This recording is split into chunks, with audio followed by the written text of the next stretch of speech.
नमस्कार। कैसे हैं आप सभी? उम्मीद करके चल रहे हैं आप बढ़िया ही होंगे। तो आज मुझे फिर लाइव आना पड़ा। आज बीएसटीसी वाले बड़े परेशान हैं, निराश हैं, हताश हैं और बीएड वाले बड़े खुश हैं और कई बीएड वाले बीएसटीसी वालों के बड़े मज़े भी ले रहे हैं। तो आज के इस लाइव सेशन का विषय, जैसा कि आप सभी को पता है कि राजस्थान हाई कोर्ट ने जो डिसीजन दिया आज, उस पर हम बात करने वाले हैं आज।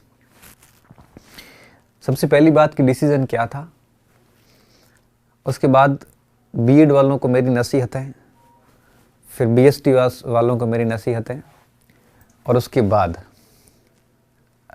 आगे क्या हो सकता है उसके बारे में मेरी एक जो एक्सपीरियंस है वो आपसे साझा करूंगा। सबसे पहली चीज़, आज जोधपुर हाई कोर्ट में सुनवाई हुई सिंगल बेंच में, और उस सुनवाई में बीएड वालों को L1 में अंतरिम रूप से शामिल किया गया। अंतरिम का मतलब होता है अस्थायी रूप से, स्थायी रूप से शामिल नहीं किया गया, अंतरिम रूप से ऑर्डर दिया कोर्ट ने। अब अगली सुनवाई होगी 1 मार्च को। अब 1 मार्च को जो सुनवाई होगी उसमें जो अपना national council for teacher education NCTE है, ये अपना पक्ष रखेगा, और भी सारी जो पार्टीज बनाई गई है वो भी अपना पक्ष रखेंगे, और उसके बाद में फाइनल वर्डिक्ट आएगा कि शामिल करना है या नहीं करना है, ये निर्णय आएगा। फिर जो भी निर्णय आएगा, जैसे मान लो कि STC वालों के खिलाफ निर्णय आ गया कि शामिल करें, ऐसा हाई कोर्ट ऑर्डर कर देता है, तो फिर गवर्नमेंट क्या करेगी, डबल बेंच में हाई कोर्ट में जाएगी। और अगर बीएड वाले हार गए तो बीएड वाले हाई कोर्ट में जाएंगे डबल बेंच के अंदर, फिर डबल बेंच में सुनवाई होगी। डबल बेंच में जो भी पक्ष हारेगा वो सुप्रीम कोर्ट में जाएगा, फिर सुप्रीम कोर्ट में सुनवाई चलेगी। ये सुनवाई इतनी आसानी से ख़त्म होने वाली है नहीं, ये सुनवाई लंबी चलती रहेगी, और जब तक ये सुनवाई लंबी चलती रहेगी तब तक अंतरिम रूप से ही रहेंगी। जब तक फाइनल डिसीजन नहीं आता तब तक अंतरिम रूप से ही सभी शामिल रहेंगे, स्थायी रूप से शामिल नहीं होंगे। और विद्यार्थियों, जब तक अंतरिम रूप से शामिल रहेंगे तब तक आप भरोसा नहीं कर सकते कि आप बाहर हो रहे हैं या आप अंदर हो रहे हैं। और एक चीज़ और ध्यान रखना कि जब तक अंतरिम रूप से शामिल है तो इसका मतलब ये कतई नहीं होता कि एग्ज़ाम डेट का इसके ऊपर, इस डिसीजन का एग्ज़ाम डेट के ऊपर कोई फ़र्क पड़ेगा। एग्ज़ाम डेट का कोई फ़र्क नहीं पड़ेगा। सरकार फॉर्म भरवा देगी 19 फरवरी तक, आपको पता, डेट भी दे दी इन्होंने, 19 फरवरी तक फॉर्म भरवा देगी और उसके बाद में एग्ज़ाम भी दिलवा देगी। लेकिन अब उसमें शामिल होना या नहीं होना, ये सब तय इस बात पे होगा कि आप का जो कोर्ट है, हाई कोर्ट है या जो सुप्रीम कोर्ट है, ये क्या डिसीजन देता है, इस पर तय होगा कि आपको फाइनली शामिल करना है या नहीं करना है। बाय द वे, आपने एग्ज़ाम दे दिया, आप बीएड के हैं और L1 का एग्ज़ाम दे दिया, और कल को सुप्रीम कोर्ट में आप हार गए तो वहाँ से भी आप बाहर हो सकते हो। फिर वही बातें कि तैयारी की भी सारी की सारी धरी रह जाएगी। तो ये चीज़ें हो सकती हैं आगे। अब आगे सुनवाई 1 मार्च को होगी और ये लंबी चलेगी। मैं कह रहा हूँ ना, जो भी पक्ष 1 मार्च को हारेगा, जो भी पक्ष एक प्रकार से जिसके खिलाफ फैसला आएगा, वो पक्ष वापस हाई कोर्ट में जाएगा, डबल बेंच में अपील करेगा।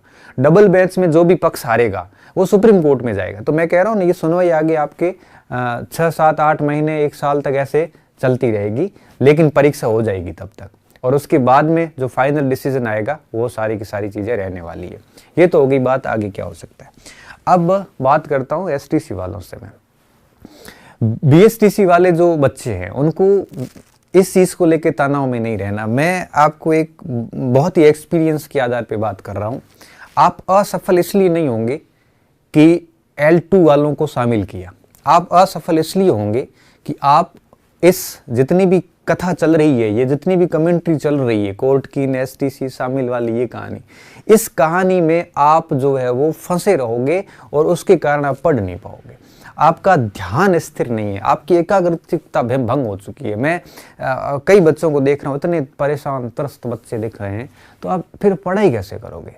मैं कह रहा हूँ कि आप इस कारण फेल नहीं होंगे कि L2 को आपने शामिल किया है, आप फेल हुए तो इस कारण होंगे कि आप इस चक्कर में पढ़ नहीं पा रहे हैं। तो मैं सिर्फ आप इन्हीं विद्यार्थियों, सभी विद्यार्थियों को यही कहूँगा कि आप तनाव में न रहें। इतना सोचने से आपके हाथ में कुछ नहीं है। अब जो कुछ करना है कोर्ट के पक्ष में, और जैसी भी आपके एडवोकेसी करनी, जो वकालत करनी है वो करनी है गवर्नमेंट को। वकील गवर्नमेंट के होंगे, लड़ेंगे वो उसमें न्यायालय में। तो आप क्यों इतने चिंतित हो रहे? आपकी चिंता से कोई हल नहीं निकलने वाला है। मैं आप सभी को सिर्फ इतना ही कहूँगा, बीएसटीसी के असार्थियों को, कि आप लोग जो है अपनी तैयारी पे ध्यान दें, बढ़िया तरीके से तैयारी करें। मैं आपको आश्वस्त करता हूँ इस चीज़ को लेके कि जितने भी एसएसटी के स्टूडेंट है, रीट L2 के स्टूडेंट, वो आपकी मेरिट को तनिक भी प्रभावित नहीं कर पाएंगे, क्योंकि न उनसे गणित तैयार होगी, न विज्ञान तैयार होगा, न ही आपकी पर्यावरण तैयार होती, कुछ भी तैयार नहीं हो पाएगा। 50-60 नंबर का वो तैयार नहीं कर पाएंगे।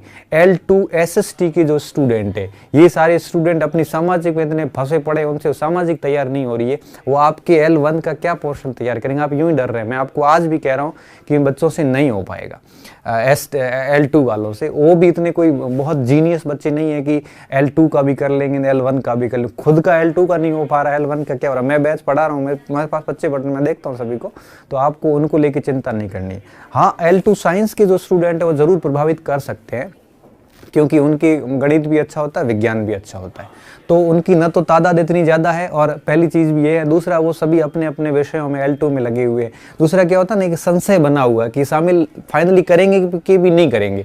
अब साइंस वाले अगर साइंस को छोड़ के L1 की तैयारी करना शुरू कर दे और कल को उनको बाहर का रास्ता दिखा दे कोर्ट, तो ऐसी कंडीशन में क्या होगा कि वो L2 वाला न साइंस वाला ना L2 में रहेगा, ना L1 में रहेगा, दोनों स्थितियों में बाहर हो सकता है। तो ये संशय L2 वालों को भी पढ़ने नहीं देगा।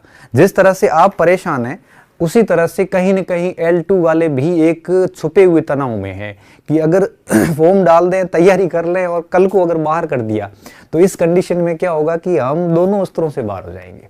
तो ये संशय उनमें भी बना हुआ है। जिस तरह से आप तनाव में हैं, वैसे के वैसे तनाव में सभी बने हुए। भाई, मेरी तबीयत नरम नहीं है, मैं बिल्कुल फर्स्ट क्लास हूँ, कोई दिक्कत वाली बात नहीं। आप चिंता ना करें, आपकी चिंता मैं समझ सकता हूँ, बीमार नहीं हूँ, सही हूँ मैं, ठीक है।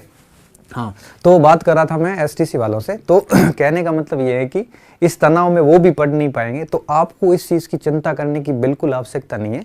आप अपने सब्जेक्ट को अच्छे से मजबूत कीजिए और जो जो पोर्शन है सारी चीज़ें तैयार कीजिए। आप न तो ये सोचिए कि सुप्रीम कोर्ट का डिसीजन क्या आएगा या हाई कोर्ट का क्या आएगा। हम इन कोर्ट के चक्कर खूब निकाल रहे हैं विद्यार्थियों, और इस कोर्स के लास्ट में कोई डिसीजन आने वाले नहीं होते हैं। दोनों पक्ष हमेशा राजी होते हैं। एक पक्ष कहता है कि हम जीते हैं, दूसरा पक्ष कहता है कि हम जीते हैं। दोनों पक्ष, कोर्ट का डिसीजन ऐसा डिसीजन होता है जब दोनों पक्ष अपने आप को जीता हुआ महसूस करते हैं।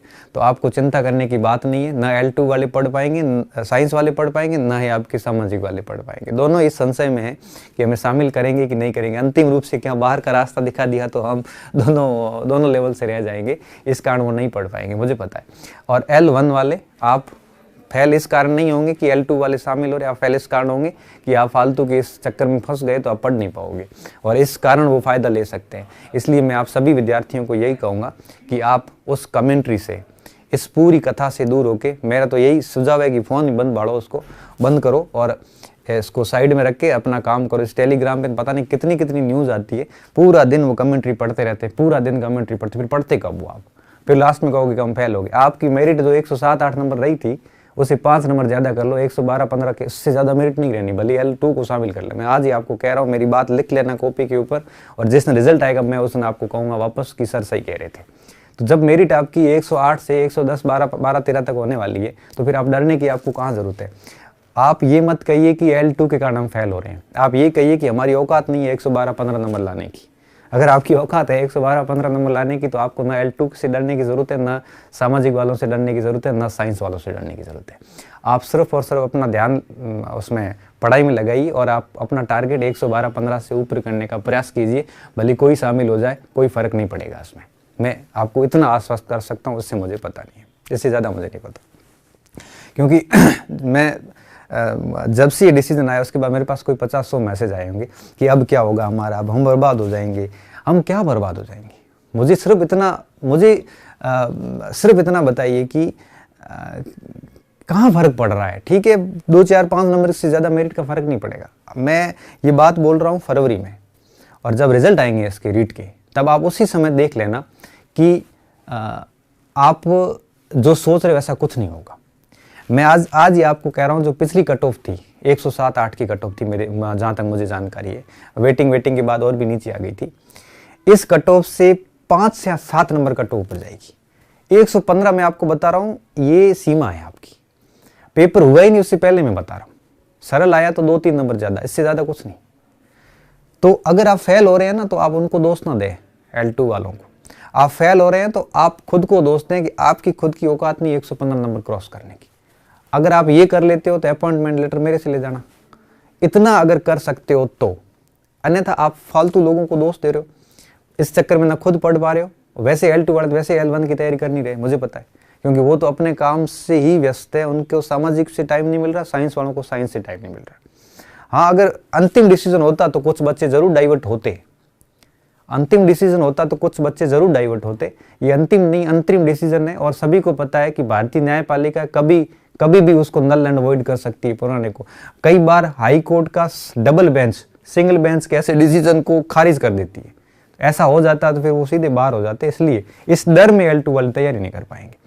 तो आप सभी विद्यार्थियों को बस मैं यही कहने के लिए आज लाइव आया था कि आप लोग अपनी बढ़िया तैयारी कीजिए, आप उस सारी कमेंट्री से दूर रहिए और सिर्फ अपना ध्यान पढ़ाई पे दीजिए। मैं तो सिर्फ इतना ही कहूँगा, इस इंटरनेट को ऑफ कर देना, और शाम को या सुबह समय जिस समय भी आधा घंटा 1 घंटा जब देख सकते हो देख लो, ज़्यादा मत देखिए।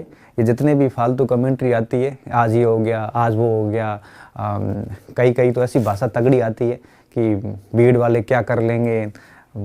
अरे क्यों इस कमेंट्री में फंसे हो, मस्त रहो ना आप लोग, इतना मत सोचिए जितना आप लोग सोच रहे हो। आप बच्चे हो, मुझे पता है, STC वाले छोटे होते हैं, अभी भी प्री मैच्योर है, तो डर स्वाभाविक भी है। अब एक बच्चे का मैसेज आया, सर मेरा तो दिमाग जाम हो गया है, अब पता नहीं क्या हो जाएगा। कुछ नहीं होगा। कितने नंबर ला सकता है? तो सर मैं 115 नंबर ला सकता हूँ। तो तब मैं 115 नंबर ला सकता है ना, तो मैं आपको बताता हूँ, मैं तेरे को गारंटेड कह रहा हूँ, तेरी नौकरी लगेगी L1 में। अब शामिल करें ना करें ये मुझे नहीं पता, इसलिए अच्छा। फिर मैंने कहा, अगर आपके सोचने से हाई कोर्ट डिसीजन चेंज करेगा, तो नहीं सर, तेरे और मेरे सोचने से हाई कोर्ट डिसीजन चेंज नहीं करेगा। फिर क्यों सोच रहा है? फिर अपना समय, जो सोच में समय व्यर्थ कर रहा है, इतना किताब में कर, ताकि 112 आ रहे हैं तो 115 होंगे, और 115 अंक होंगे तो कहानी खत्म है। इसलिए सिर्फ एक ही बात कहूँगा कि इन सारी चीज़ों से हटके अपना कंप्लीट ध्यान, पूर्ण रूप से ध्यान किताबों पे दीजिए, और इन चीज़ों पे मत सोचिए। कुछ कहते हैं अभी भी बड़ा वकील कर लो, सिंघवी को कर लो, लाखों रुपए दे दो जो इनका बाप है। अरे क्या, क्यों, मतलब आप इतना कर रहे हो? इतना मत परेशान होइए, कुछ नहीं होता इन चीज़ों से। जितना आप ओवर रिएक्ट कर रहे हो उतना कुछ नहीं होता। मैं आपको बताऊंगा, जिस दिन रिजल्ट आएगा मैं आपको बताऊंगा कि आप भी कहोगे कि इसको ज़्यादा फर्क नहीं पड़ा। हाँ, अगर यही डिसीजन 8 महीने 10 महीने पहले आता तो डेफिनेटली फ़र्क पड़ता, लेकिन अभी कोई वो नहीं है, कोई इतना फ़र्क पड़ने वाला नहीं है। तो पूरे विद्यार्थियों अच्छे से पढ़िए, मस्त रहिए, और सभी को यही सलाह दूंगा कि इन सारी चीज़ों से दूर होकर अपनी पढ़ाई पे ध्यान दीजिए। और ये सुनवाइयाँ लंबी चलने वाली है। हाई कोर्ट का डबल बेंच आएगा, फिर सुप्रीम कोर्ट में SLP लगेगी, वहाँ SLP खारिज होगी, आगे तक बात जाएगी, तब तक परीक्षा भी हो जाएगी और रिजल्ट भी आ जाएंगे, और आपको भी पता चल जाएगा कि सर ने सही कहा था उसी दिन के पढ़ लेते तो 110 की जगह 112 आते तो सिलेक्शन हो जाता। और जो नहीं पढ़ेंगे उनको पश्चाताप होगा, और जो पढ़ लेंगे वो अपना सिलेक्शन सुनिश्चित कर लेंगे। ज़्यादा समय नहीं खराब करूँगा, मस्त रहिए, पढ़ते रहिए। चलते हैं, शुभ रात्रि, और अच्छे से अपना अध्ययन